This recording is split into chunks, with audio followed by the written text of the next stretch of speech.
ইয়াত চাওক এইটো হ'ল আমাৰ কামৰূপ, এইটো আমাৰ শোণিতপুৰ। এই শোণিতপুৰত সাধাৰণতে শালস্তম্ভ ডাইনেষ্টিৰ যিবিলাক ৰুলাৰ আছিল এই শোণিতপুৰতে আছিল আৰু শোণিতপুৰক কি কোৱা হৈছিল সদাপেশ্বৰ বা সৰুপেশ্বৰ বুলি কোৱা হৈছিল। ইয়াত চাওক শোণিতপুৰকে সৰুপেশ্বৰ বা সদাপেশ্বৰ বুলি কোৱা হৈছিল বা সদাপাইকা বুলি কোৱা হৈছিল। ৰত্নপালা আমি পাম, ৰত্নপালা এইটো কি কৰিছিল ফৰ্টিফাইড কৰিছিল বা বিউটিফাইড কৰিছিল আৰু নাম দিছিল কি দুৰ্জয়া।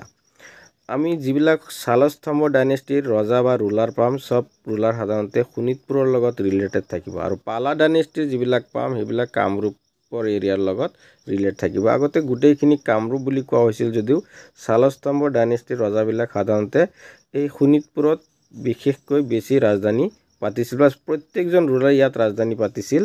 ৰাজধানীবিলাকৰ নাম বেলেগ বেলেগ আছিল, অৰ্থাৎ ধৰ্মপালৰ দিনত কি কৰিছিল এইটো আকৌ বেলেগ হৈ গৈছিল। যিয়ে নহওক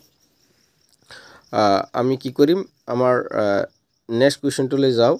ইয়াৰ শুদ্ধ এনচাৰটো হ'ব শালস্তম্ভ। তাৰপিছত ইয়াৰ অপশ্যনটো কি হ'ব তেতিয়াহ'লে ইয়াৰ অপশ্যনটো হ'ব সৰুপেশ্বৰ বা হতকেশ্বৰ।